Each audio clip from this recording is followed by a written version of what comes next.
All right, if everyone could take their seats, we're going to get started.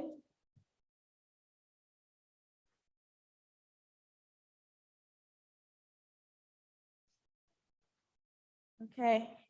Good afternoon. Good afternoon. Good afternoon. Hello, everyone, and welcome to our evening session of Civic Action Week. My name is Shanae Jeffrey. I have the honor to serve as the Assistant Director for the Office of Pitt Serves. So before we get started on our formal program, we will start with a land acknowledgement done by Morgan Overton. Hello, everyone. Well, if you're all going to be civically active, we need some more energy up in this space. All right now. So we're going to kick this off with a land acknowledgement. And it says that we recognize that the University of Pittsburgh occupies the ancestral land of the Adena culture, Hopewell culture, and Monongahela peoples, who were later joined by refugees of other tribes, including the Delaware, Shawnee, and Haudenosaunee. I'm a proud descendant of the Haudenosaunee people, driven here by their homelands by colonizers. We honor these traditional native inhabitants of this place and uplift their historic, unique, and enduring relationship with this land, which is their ancestral territory. We pay our respects to their elders in their past, present, and future people, community, and culture. And while we cannot change the past, we are committed to continued gratitude for the gifts of nature, along with ongoing respect, care, and stewardship of the land, each other, and future generations. And just on that note, I will share with you all, in Haudenosaunee culture, there's something called the 7th generation principle, which means you have to be mindful of the actions you take today and how it'll influence 7 generations from now. So as we are thinking of civic action, I want you all to just meditate on that principle. So I'm gonna give it back to Shanae. Thank you.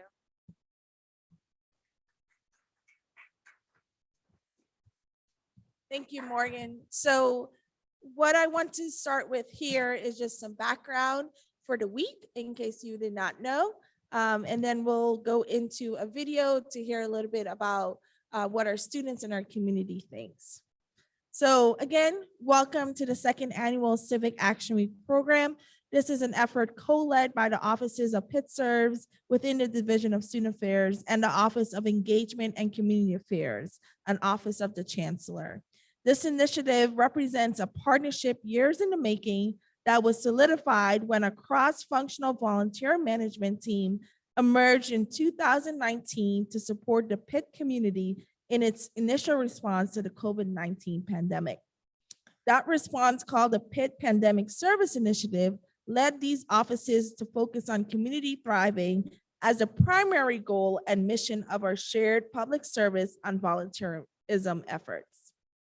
So this year, our theme is dialogue, deliberation, and disruption, and it speaks to the necessity of learning and engaging across lines of social difference in order to achieve change efforts that is sometimes difficult. The complex challenges facing our communities, made even worse by COVID, led our teams to innovate and grow our understanding of volunteerism. So Civic Action Week disrupts the silos within the university and between the university and community concerns. It stretches our traditional ways of engaging in direct service and volunteerism and is an ongoing reflection of our value partnerships and broader community determined priorities. So with all that said, we are here to get into some nits and crannies of conversation, of dialogue, of deliberation, and of course, my favorite, disruption. So hold tight. I am so excited to what we're about to experience today. And before we do that, I'll let our video play to see a little bit more what our students and our community has to say about Civic Action Week.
Awesome. Thank you. Awesome. Thank you so much. All right. So without further ado, I'll turn the rest of our program and our time together over to our two moderators to pit MSW School of Social Work. Any School of Social Work in the house? Okay. Thank you. I was like, I know y'all up in here. So I'll turn it over to Jose Diaz and Morgan Overton. Thank you.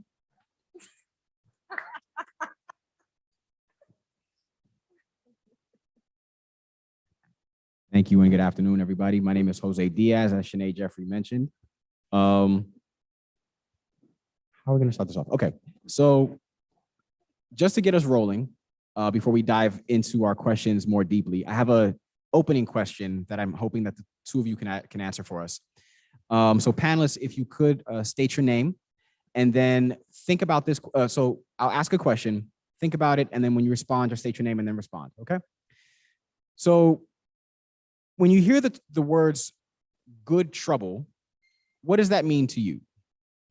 I'll give you a moment to think about that. And then when you're ready to respond, just introduce yourselves to the audience with your response. So when you hear the words or the term good trouble, what does that mean to you? What do you think? What comes to mind?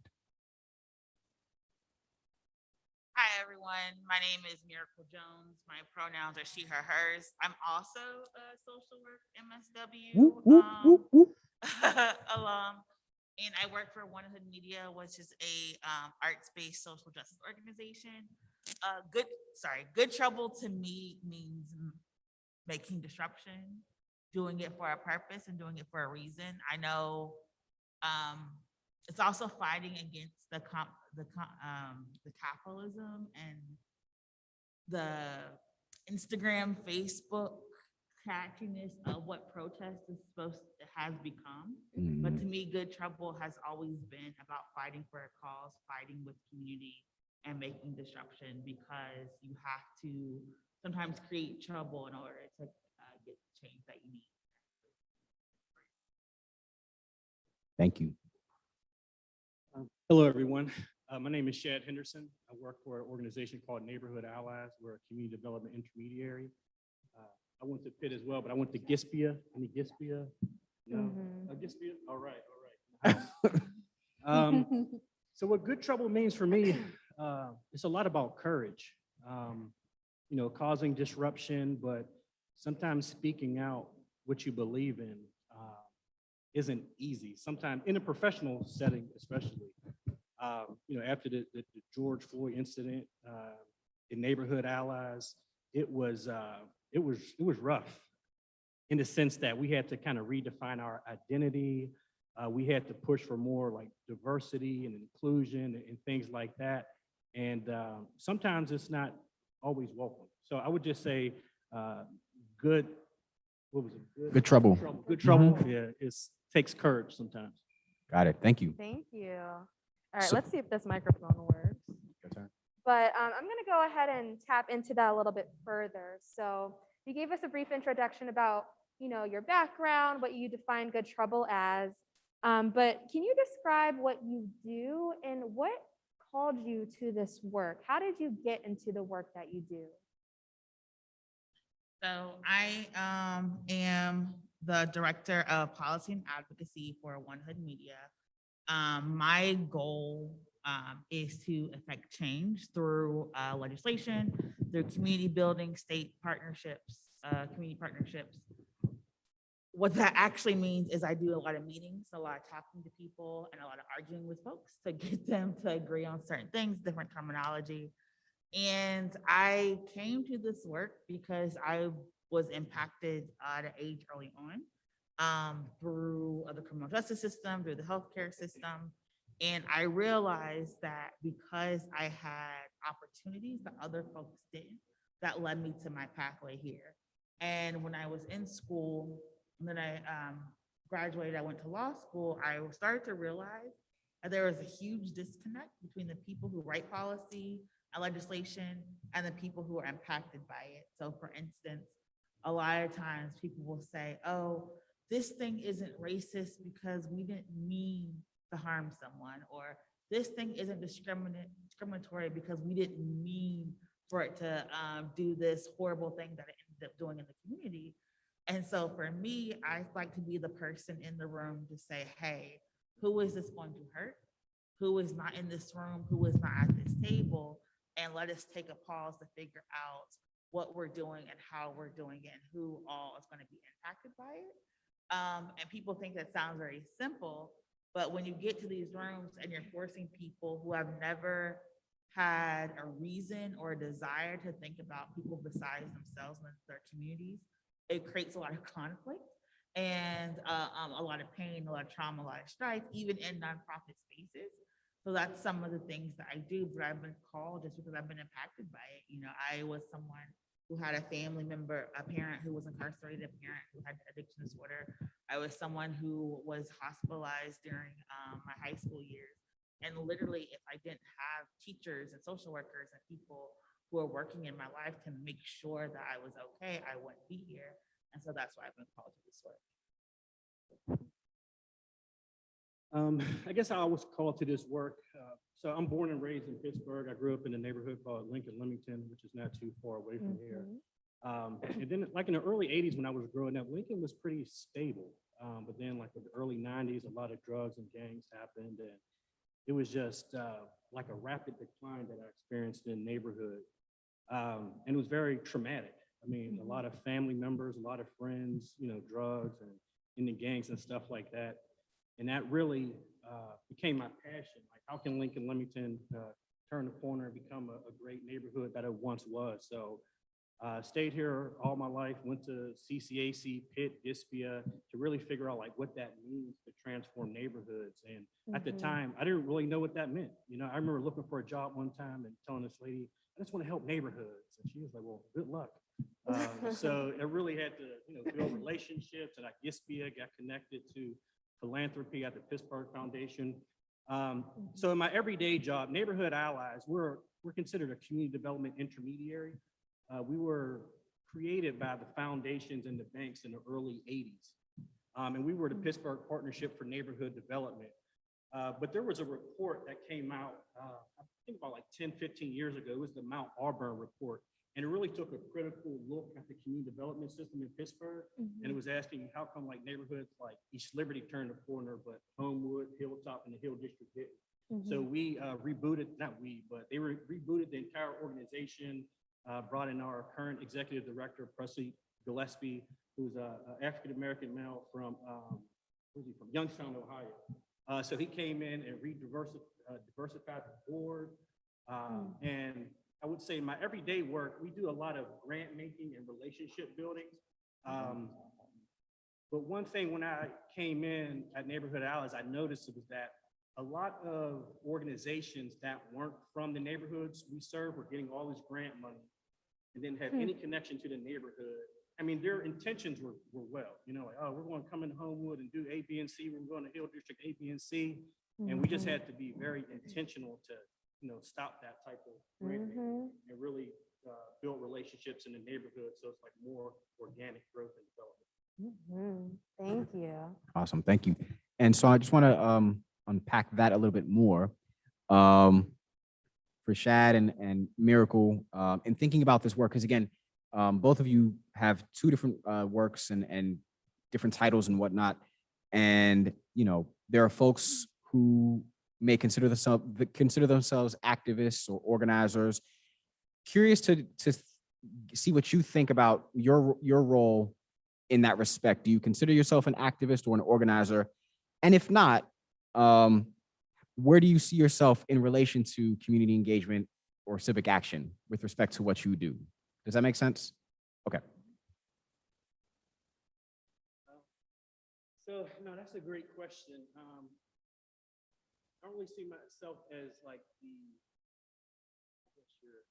typical organizer, if you will. Like when I think of organizer, I kind of think of like, you know, protests and things like that. But our style, I guess, at Neighborhood Allies is it's a lot about like partnership building. Yeah. But sometimes you can't build partnerships with everyone. So it takes a lot of upfront work to determine if you want to build partnerships with this organization or this individual. I would say like we're more of a connector and a supporter in community groups. So like I said, we do a lot of grant making. So if a organization in one of the neighborhoods, they want to do like a youth development program, clean vacant lots or help small businesses, we try to help them that way and also provide technical assistance. I would say our bread and butter is really around like economic development, trying to revitalize like business corridors and, you know, help small businesses and things like that. But it's still advocacy in the sense that when I'm in like the boardroom advocating for like proposals, like, hey, like Coach Moo, we provided his organization with a grant one time. And unfortunately, someone stole the football equipment out of their locker room. And so I had to advocate like, look, we need to give them more money because they don't even have football equipment now. So I would say our advocacy is a lot of internal sometimes. Sure. But we are thinking about how we could do more like policy change because the grants we do are great, like 75,000 here, 75, but we need like to make change at scale. And that requires building partnerships, and that's a lot of work. So I'll stop there. Okay. So I consider myself like an organizer, similar to moving in the community, getting stuff done. I think the problem is people view us as like a radical Black activist organization. And so sometimes, how like Shad was saying, you look at partnerships, there are people who like, we can't work with y'all because y'all too radical. And we're like, well, we're just out here asking for like the basic human rights and decency of people, but okay. And so it's also not about like how I see myself, it's like others. I like to really empower folks, give people tools, bring people into the same meetings or rooms, look at the history of things, do like research and deep dive into like litigation and like legislation and figure out how it's impacting folks and let people know about these different things. So for instance, we were invited to a table to do action around the local jail and the crises there. And we were successful, but a lot of people didn't like the fact that we use news media. We share people's stories, you know, that was something they felt was too much of an organizing tool, too much of shedding a negative spotlight on something that was happening in the city. And so there's always a balance of like how I see myself situated in doing this work and getting results, as well as trying to make sure I'm doing that relationship building and organizing and cultivating partnerships that allows the work to continue. Very cool. Thank you. So, May I, ahead. may I? I just want to lift up what you both were Yeah. saying, only because, Miracle, you mentioned that there's a perception of, organizing and how people may view you versus how you view yourself. Shad, I know you said that you don't necessarily may not see yourself as an organizer, but you definitely are involved in advocacy. And I think those are two very good points to make and to kind of lift up, because a lot of times when we think of disruption, we may think of a protest or we may think of a rally or an action. But I think that there are other ways across the spectrum that you probably can be an advocate, whether it is, from the policy level, whether it's, sharing stuff on social media, if it's writing a letter to your local elected official, if it's, being even someone who maybe doesn't attend a protest, but maybe gives people rides to the protest and pick them up from the protest. So just wanted to lift that up because, again, the many ways that you can be involved civically are wide ranging. So. And so both of you spoke about the different tools that you use to, what Miracle said, get out there and get things done. But I want to move on to the whole concept of building trust, right? Because, you might have the best intentions, the people might look like you and you're like, hey, y'all, I'm part of the squad. But then they're looking at you like, hold on a minute. So the question to you both is, how do you go about fostering and building trust in the communities that you're serving? Being consistent. So I came to Pittsburgh in 2015 for school, not from here. And so I knew nobody when I came to Pittsburgh, except for my sister knew somebody who I could call, but knew nobody. For me, it was just showing up time and time and again and being honest and understanding that I cared. I didn't know the history of the Pitt, right? I came here and I didn't understand that Pitt had helped displace all of these Black neighborhoods. And there was deep resentment and hurt and pain and trauma. So I was just getting on the 83 in my little Pitt shirt and people would look at me a little weird. And I'm like, what's happening? And then I had to learn. And so also a part of building trust is allowing people to check you and tell you their story and let you know that everything you learn in the classroom really may not be applied, to everyday life and to people's experiences, and be honest. Because if you're there for an externship, just say you're there for that 4 months. Don't say I'm going to be here, I'm going to live here. I'll check on you next year. We're going to be celebrating. If you're not celebrating the holidays together, don't say that, because when you don't show up, you're disappointing people. And you're building off of hurt and pain and trauma that's already there. And so for me, it's always just being consistent, being engaged, not trying to take advantage of folks, not trying to abuse people's stories. And that's how I've been able to build trust and communication with people here. Yeah. Very quickly, I just wanted to say that I love your point about listening to people's stories. Having done this work for X amount of years, when you work in a community, oftentimes you're hearing people's stories and they're rehashing their stories because you've asked them to, because you're taking a survey or you're running a project or whatever the case may be. And sometimes their life experiences can be really traumatizing and re-triggering for them. And so I really just thought that was a great point in making sure that as you hear people's stories in the community, that you honor them, because they are giving you of themselves and they didn't have to. Right? They're telling you their life story. They're telling you what matters to them. They're telling you why the community is important to them.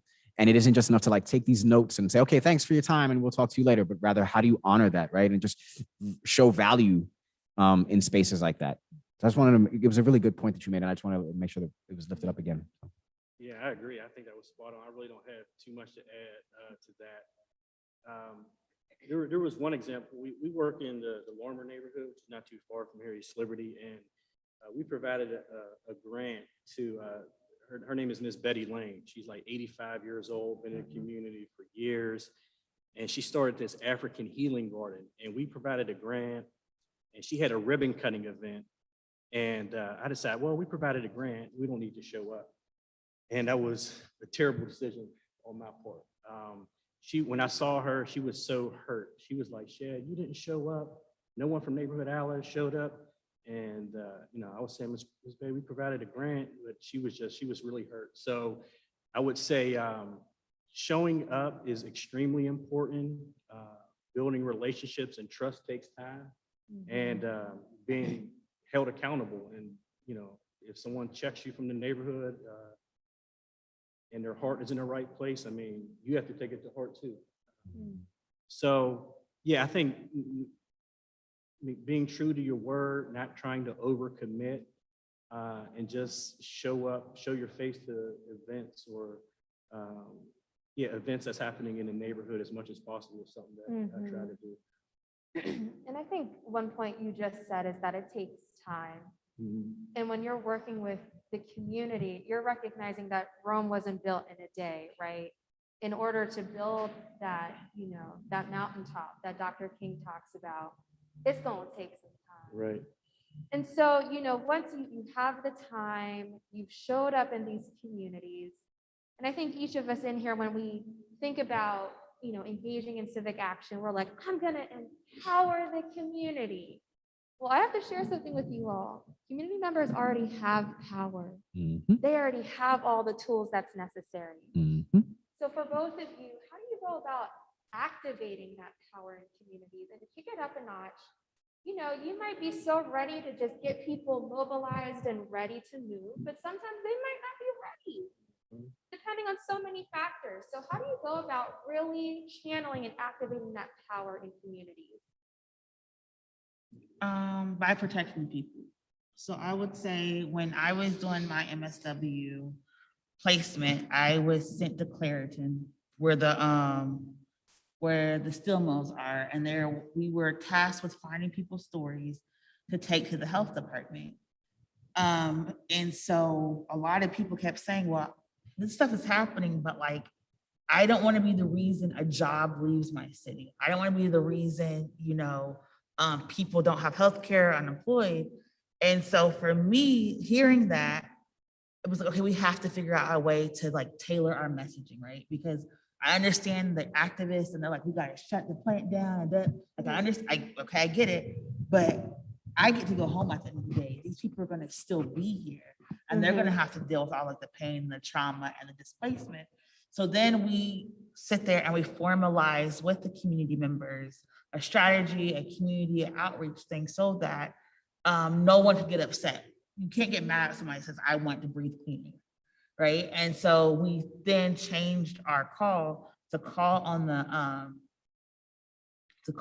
steel mill to, well, it's a coke plant, but to call change its methods and keep its promises. And that allowed for a lot of people to come out and to feel safe. And I graduated over 2 years ago, but that organization is still growing, it's still there based on some of the work that we did in outreach. And I had a lunch a couple of weeks ago with one of the directors, and he was like, had y'all not done that, we wouldn't have been successful, and we still wouldn't be here. So a part of empowering people is knowing the history of what's happening and being able to protect them, because it's great to like go and do a protest and yell and scream at folks, and then get in your car and come sleep in your dorm or go back to your neighborhood.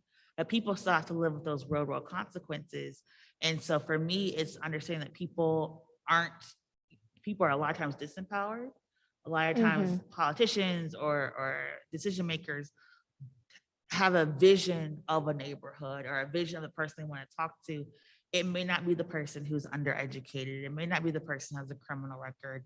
It may not be the person who's disabled. It may not be the person who's like queer and trans, but it's your job as an organizer to get them into those spaces and make them feel safe and make them feel comfortable and make them feel respected, so that they can be heard and they can be valued. Yeah, no, that was great. I guess one of the things that, in my day-to-day job, I manage this grant program. It's called the Rise High Grant Program. And one of the things I try to do is just make our language more accessible. I have a lot of people who are reading through the grant. They were like, what is this? This is too jargony. What the heck is this? And so, but the way we were designing it was from the lens from our funders, from philanthropy and for banks, and they want measurable outcomes and they want all of this stuff. But sometimes when you're just in the neighborhood and you're trying to support, you can't translate it back to my board. Sometimes it's just hard.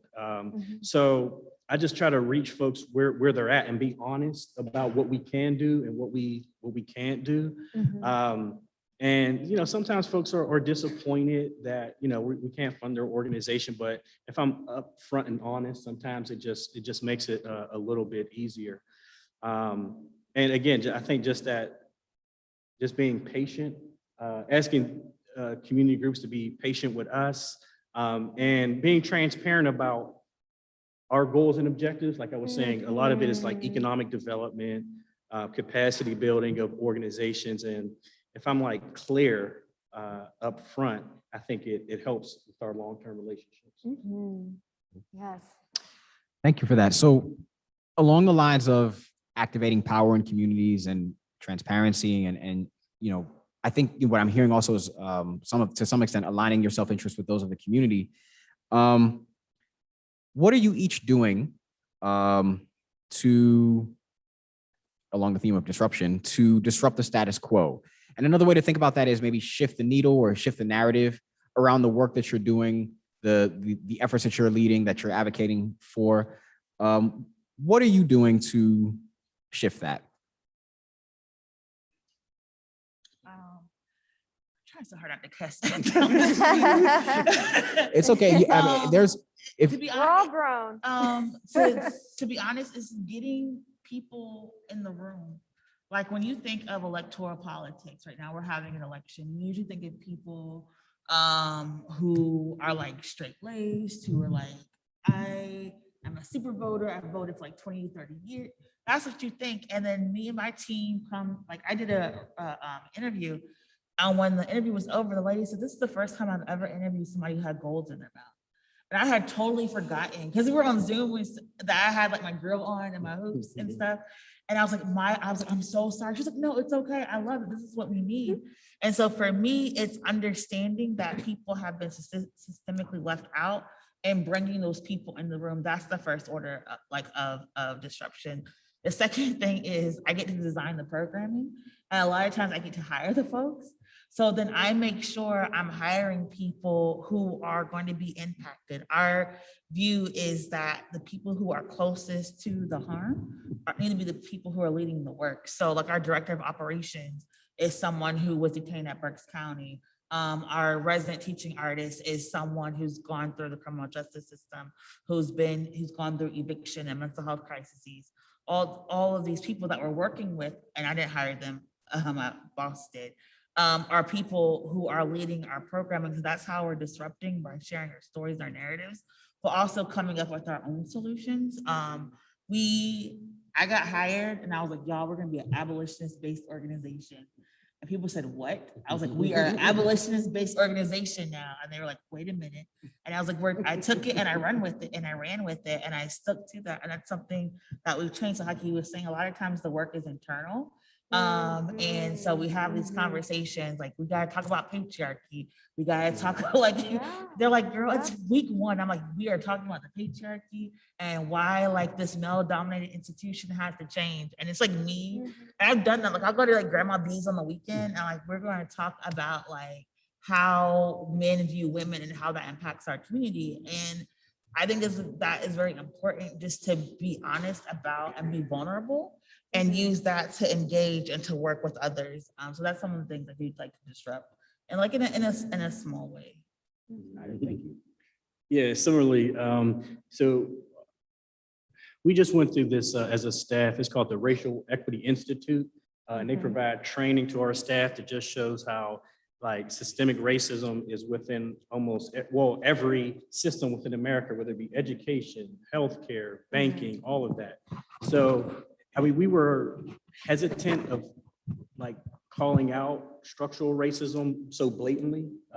At first, we kind of danced around it, but now it's just, it is what it is. So a lot of it is about understanding the dynamics between neighborhood allies and our community groups, realizing like we're the funder. So like there is a perceived power imbalance, if you will. So we were very intentional about bringing residents on our grant decision-making Now, there's only 2 out of 6, but that's a start. Hopefully we can get some more residents on the board where we have a better understanding of the lived experience, what's happening right now in the community, not just kind of like imposing our vision or desires in the community. So that was very important. One of the things we did too, we started it was called a micro grant. It was called Love My Neighbor, where we had a grassroots grant making committee of like 15 different residents where they made decisions on the grants of 2,500 or more. But that was very hard to manage. We just didn't really have the bandwidth to sustain it. And also it was hard to fundraise for. So while we were getting money at the block level in the neighborhood, it was great, but it fizzled out quickly. So now we got to step back and like, how can we make this a little bit more sustainable where we're getting resources to Ms. Johnson to do the block party and stuff like that. So that's how we think about it. Got it. Thank you. So I have a follow-up question. Because you were talking about some of the, as you just mentioned, like, how do we improve upon this thing or do it better? So as you're disrupting the status quo, whether you call it that, you can call it, shifting the paradigm, changing the narrative, whatever you're doing to like make that shift in the work that you do to affect the populations that you're working with. What are some of the barriers you come up against as you're trying to do that, if any, and how do you work through that? Well, as a nonprofit, barriers are funding. Like, I'm being very honest. Because for foundations, and I'm almost for Shad, but I'll say, but for foundations, as part of that longevity is you're going to be your investors. It's going to be the people who give into your foundation. And if somebody for the nonprofit is like, F the foundations, it's going to be hard for you to justify giving that person money, right? And so a part of us as a nonprofit is like when we call out like white supremacy or when we call out racism and anti-Blackness or ableism or like homophobia, a lot of times that makes some of our people who support us feel like, we want to be apolitical. We don't want to rock. So that's the big one. Another thing is like time. It takes a lot of time and emotion to like fight against the grain every single day. Like when you got to go and explain to like a judge why this kid like shouldn't be tried as an adult and should have support. And they're like, well, these Black kids don't care about things. That it takes emotional labor to sit there and like argue. So that's like a barrier. And then some people forget like there are also people who are as invested in keeping the status quo as you are in changing it. And usually your opposition is more connected, better funded, third, fourth, fifth, sixth, seventh generation. And so you have to think about, especially in the region that we are, with we're all being very connected and families, like 4 or 5 families, kind of like, we're almost like a dynasty. Like I really tell people like Pittsburgh is like almost like a dynasty city. So you offend one person, you've kind of like offended like half the city. And so that is like a, like it's a huge barrier. And for us, we're always like, people call us out, like call us out for our stuff. We'll take it, we'll learn from it. For other people, they see that as being hostile. So that's been a big barrier, figuring out how to communicate our needs, figure out how to communicate what's wrong. And also just finding the energy and the time to keep going and keep fighting, because it's like emotionally taxing sometimes.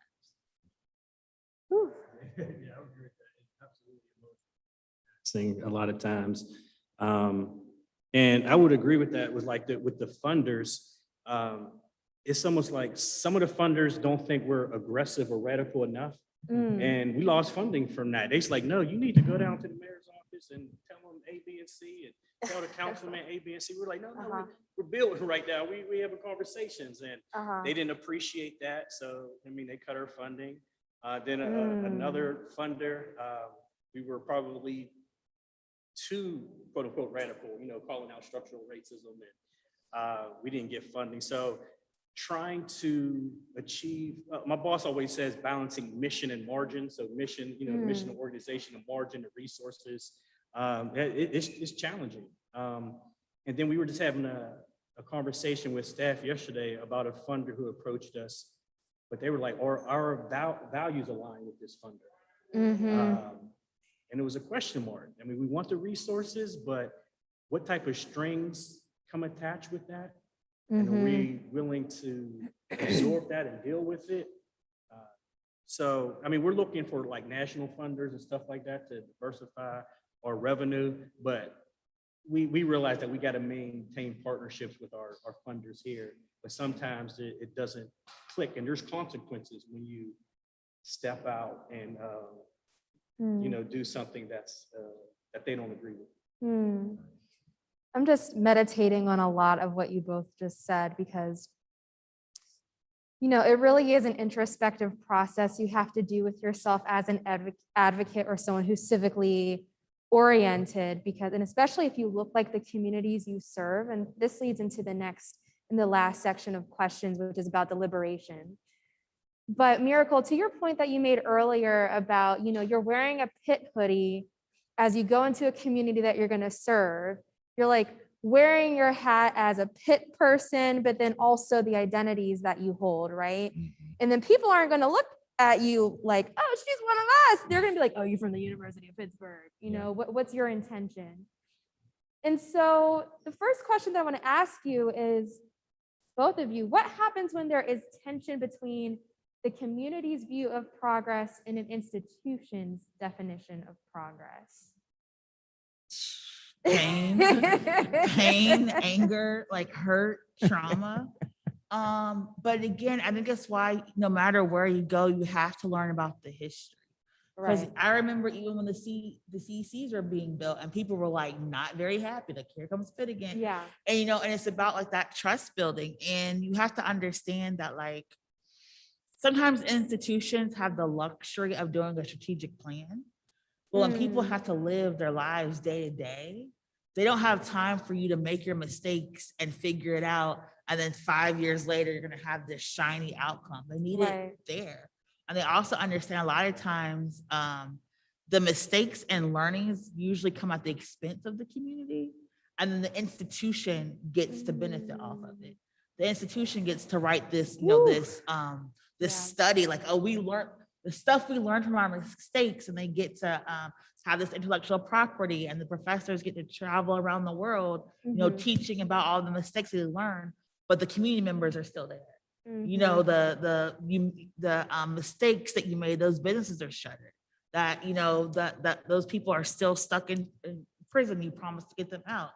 And it's great, and you learn from that, and now you get to go on a world tour and get the university sponsorships and endowments. But where's that community? And so you have to, again, be very vulnerable and be very honest about like the work that you're doing and why you're doing it. Because if you just want to get a study, tell the people that I'm trying to get this study. You're going to see me for 6 weeks, and after 6 weeks, you're not going to see me again. People will respect that, right? People like that. What they don't like is this idea that you're going to tell people for the next 4 years, I'm going to be embedded in this community. I'm going to bring all of these resources. Every 6 months, we're going to have this check-in. And then the person who gets sent there is afraid to be in the neighborhood. So their check-in is just like a letter. And also you have to understand, and I think that as white-led institutions, there are some Black people who don't like Black people. And so you have to also be mindful of the people that you're hiring and the people that you're sending into neighborhoods, because just because I look like I care doesn't mean I do. And that can also even cause like more harm and more trauma to folks, because people get excited that they see somebody who speaks like them, who looks like them, but then ends up hating them. And it's just like, you should have just sent somebody else who actually cared. And so that's a part of it. And again, it's very hard because we're all academics, right? We're all on these systems and we want to change. But a lot of times, like if I have to, I do a lot of narrative work for my stuff. So I interview people, I record, and I share stories, right? I have to have people like literally spill their trauma at my feet sometimes to get, so I can move a funder, or I can move a politician. And that's trauma.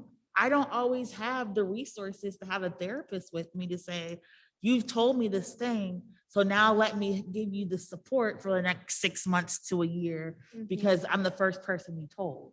Right. And so I also have to, even the stuff that I'm doing, and I have to wrestle with like how I'm doing and how I'm approaching and what harm I'm doing, you know, when I'm out here creating and I'm out here doing work. And so it's like, I like it. And I don't think that our institutions really teach us how to see people as people and how to do long-term support. We're taught how to do qualitative and qualitative analyses. We're taught how to score questions, but we're not taught how to think about the legacy we leave once we leave. So, yeah. And just very quickly to comment on that, that goes back to your earlier point about stories, right? And when the Gender Equity Report was released in 2019, and for those, the Gender Equity Commission released a report talking about Pittsburgh's inequality across gender and race. And then that point, people were like, oh, the numbers told us where Pittsburgh needs to do better. But meanwhile, you've had people for decades saying, this was my story. You know, you shouldn't need numbers to activate people. Like, it was all right there in front of them. So I just wanted to lift that up. Thank you. Yes, I just to add on to that, everything Miracle said, I agree.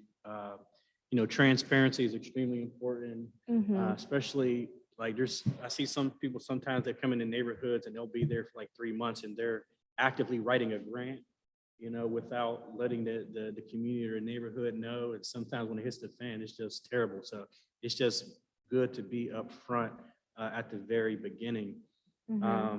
And one of the things too is like being in the communities, like you go to community meetings and sometimes there's people who have like the loudest voice, if you will, and they talk the most, but sometimes there's other people in the neighborhood that don't want to necessarily go to that community meeting because of the chaos and because their voice isn't being heard. So if you're in the neighborhood long-term, one of the things we did is like, so the senior citizens in Larmer, they didn't want to go to these community meetings. So we just started having like breakfasts with them and lunches with them.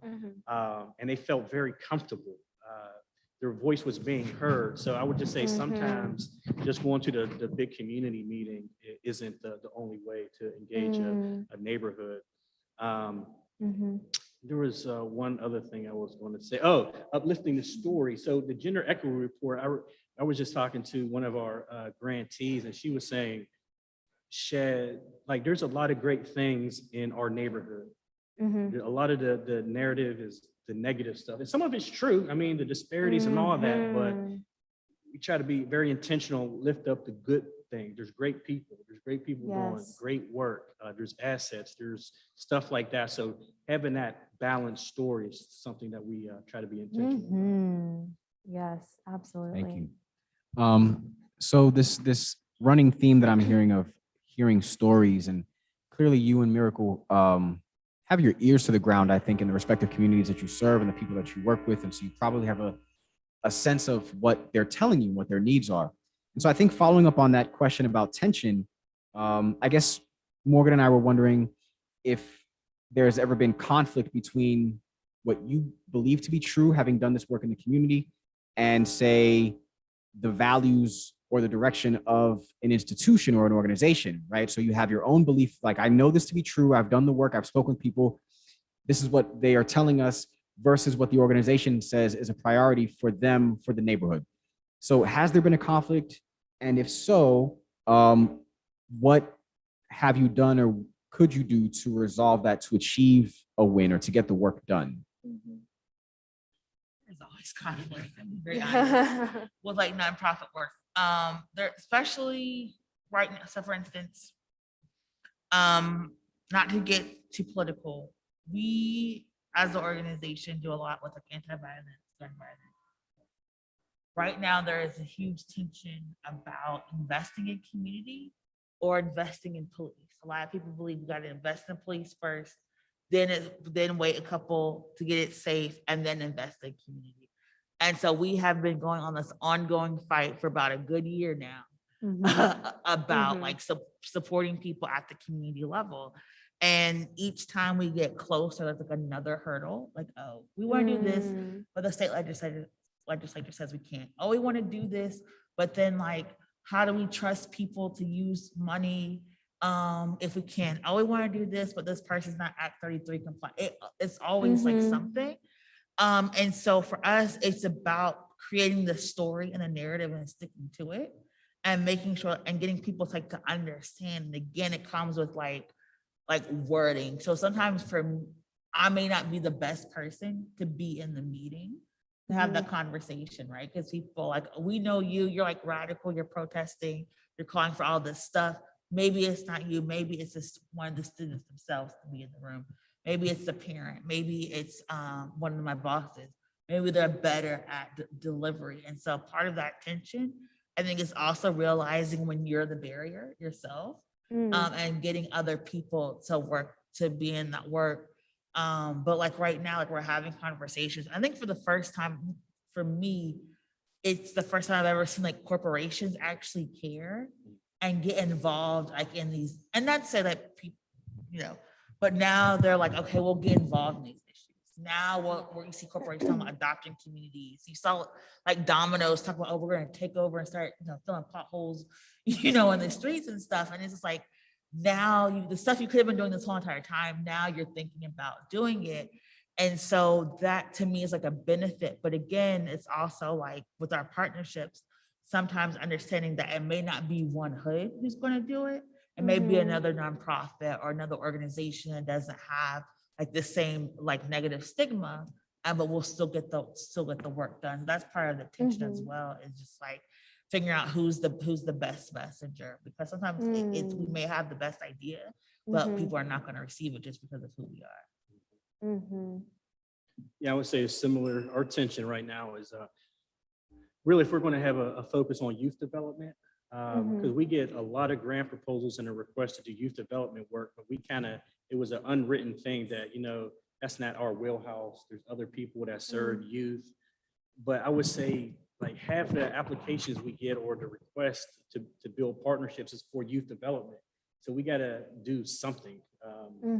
I don't know what that is. And if we hire someone who is an expert in youth development, but yeah, we have to figure that one out. And the other thing too is with corporate sponsorships. Again, like I said, where there's after George Floyd, there was a ton of pledges from corporate entities saying they want to do this and that, but we haven't been able to crack the code on that yet for a number of reasons. Again, doing our homework, due diligence, making sure that the values are aligned. Some of their pledges are really loans and they're not really grants. But we think they could be a great partner. I mean, to reach the scale that we're after, we could use some great value aligned corporate partners. But we're still kind of working through that tension. And I do want to say that Dina Stanley, who is the founder of Trans Uniting, was supposed to be here. She just texted me that she had an unexpected emergency. So she just want to give her regards and her regrets that she does love y'all and wants to be here, but she's had an emergency and couldn't make it. Yeah, thank you, Miracle. We're at the end of the podcast. So we made it to the end. I have one last question for you both, and both of you have already alluded this earlier. We started out by, asking about building trust in the communities that you're serving. And Shad, you mentioned about value alignment, which I think is so important. And so as we think about sustainability and keeping the momentum going, what does accountability look like when you're in the midst of this work, either if it's yourself or in the work that you do? How do you hold yourself true to what brought you into this work, or with what the community desires, their outcomes, etc.? What does accountability look like to you? Honesty. And I think for me, it's my family don't care what I do. They keep me humble, because my mom was I see you got this grant, but you haven't came to visit me in 6 months. So I'm Mom, it's a pandemic, she doesn't care. Right. So my family kind of keeps me humble about the work that I do. But for me, I try to stay reading from different organizers, reading from different activists, seeing people whose politics are a little further than mine, and seeking their feedback. So that's how, for me personally, being accountable, because understanding I'm not going to have the answers. I can be wrong. It sucks to be wrong, right? And it hurts to be called out for things oh my gosh, But I was taught, like, when somebody calls you out, do the pause method. Be like, okay, listen, don't respond, right? Don't try to that punch back. It's like, okay, wait a couple moments and then try to get from to see where they're coming from. Look at what systems are at play. Because a lot of times, I would say every time I've been called out for something, it's usually been right. Like, it's usually been like honest, like this was moving too fast, or we should have called more people, or we should have done something more. And it's always possible to do more. And I think for institutions, it's to be honest, right?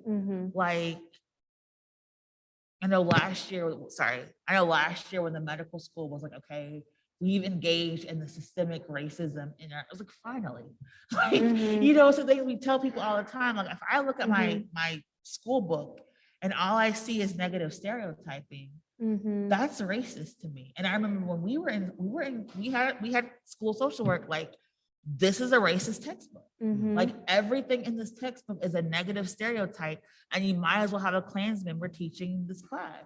And of course, they were not happy about that, but that was what accountability looked like. It's like, you need to understand that the harm that you're doing to the people who are sitting in this class, and you're limiting us from the work that we're going to be able to do in the future. If all we know is stereotyping, I don't care about our diversity 10-10 class. It's not going to work if it's just stereotypes in this textbook.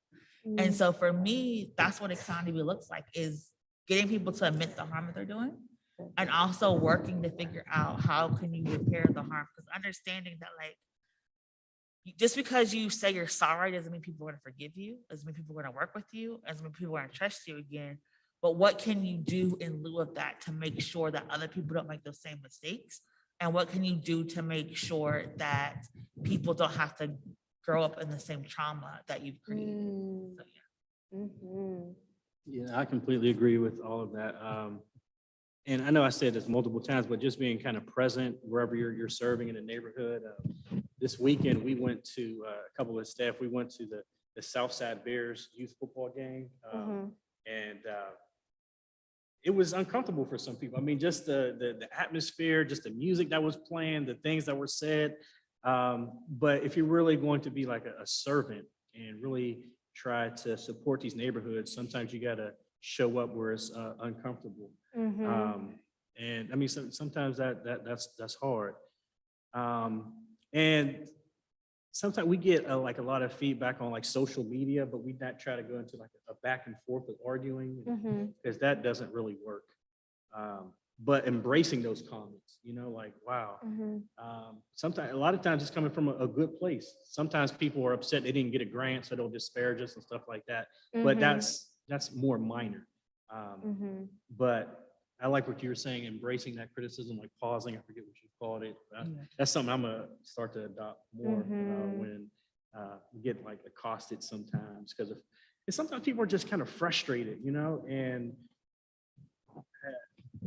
not take it to heart all the time, realizing that, you know, there's trauma in our neighborhoods, and understanding they may not know us, but they view us as a person in power, so they kind of lash out at us sometimes, and not lashing back out, you know, just really kind of absorbing it to a certain degree, but maintaining my overall well-being and self-help is important as well. So I was kind of long-winded and all over the place, but I was. No, we're with you. Go ahead, Miracle. But I think as a nonprofit, people think you're going to care more, right? So they have a higher expectation, like, of your organization. So when they feel like you failed or didn't do what you're supposed to do, that call out hurts. It gets personal. Like, they talk about you.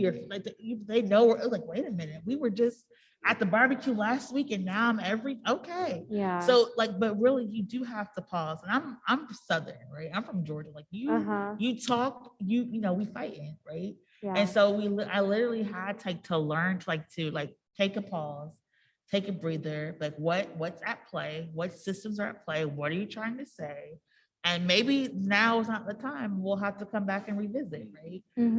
But it does hurt. And I think that, like, if you're in this community civic action work, your emotions are going to be tied in to the work that you do. So having a mental health plan is so important, Like Right. having your community, like me and Morgan, like if it wasn't for Morgan and I in our classes and Carrie, I don't know how listen, we had one week like we're all dropping out. Like we're all going tomorrow and we're all just gonna drop out. And I don't know what we're gonna do. We were like, but that's how we made it. That's how we made it through. And you have to, like, it gets hard sometimes. And so you also have to think about your mental health and like the people you can call and cry to and go eat food with, or, whatever legal means you do to like, to breathe. That you have to do that as well. Thank you. So, And yes. You can clap for them, yeah. Yes. So that applause was appropriate because we are out of time, which is unfortunate because I wanted to open it up to Q&A, but I was told that we didn't have enough time for that. So Miracle and Shad, thank you for your time and energy and your thoughts and perspective this afternoon. We really appreciate it. I think one of the things that you as you were talking about hearing stories, just doing the work, I also want to just, underscore that by, referencing the video earlier when one of the students said that there's always work to be done. So whatever you do going forward, whatever type of work you're doing, there are multiple ways to get involved in your community and take civic action. So thank you again, Miracle and Shad. I'm gonna turn it over to Shanae. Also, there is a bunch of food and cakes back there, so please get some. Yeah. I just very quickly want to say something that's off the record. I think each of you need to recognize the power that you all have right now. The fact that you're in this room right now means that you're on the side of progress. And one point, policy and governance, and Miracle alluded to this earlier, we have an election coming up in November. You have until October 18th to either register, change your address, your name, you name it. Each of your voices, either in the community or at the ballot, matter. So I just want to say that. Okay, now Shanae can have it. All right, can we give it up?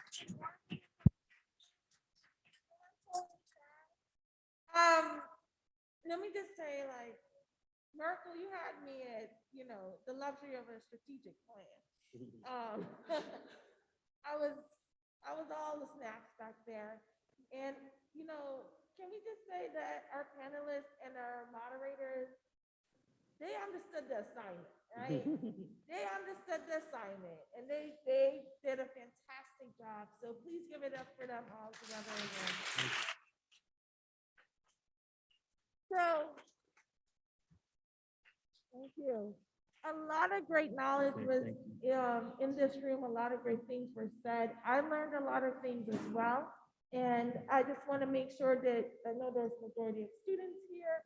Most of you are also in our Pit Search programs, working in the Homewood, in the Hill District, in Oakland, and many other neighborhoods in Pittsburgh. Please make sure you're listening, like actively listening. Please make sure you're taking in the spaces in these words that are said. Please make sure you're thinking about the courage of these words, as well as the hope and the resilience and all of the great things that come with it, okay? So there are power words. There's power in words. So with that being said, I do want to bring up our leader for our student arm of Civic Action Week, Ms. Garima Patel, to tell us a little bit more how to continue these conversations, how to continue your actions as students in the long term. So Garima.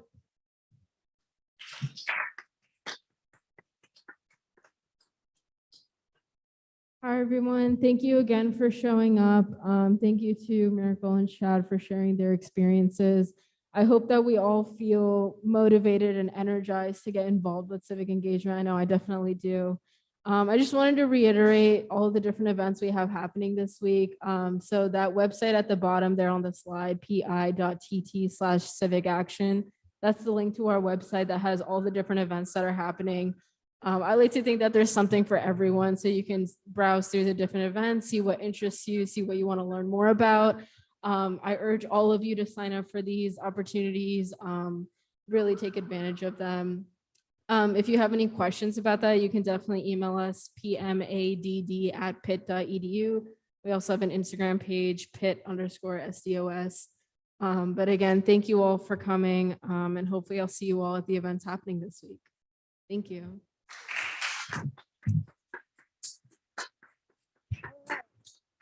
So we are in this room until 6, but I do want to make sure that if you would like to continue the conversations with our panelists, if they'll stick around for a little bit, or moderators as well, please do so. There's lots of food. Please take it. There's cake. Literally, there's 2 cakes, man, with the flyer on the cake.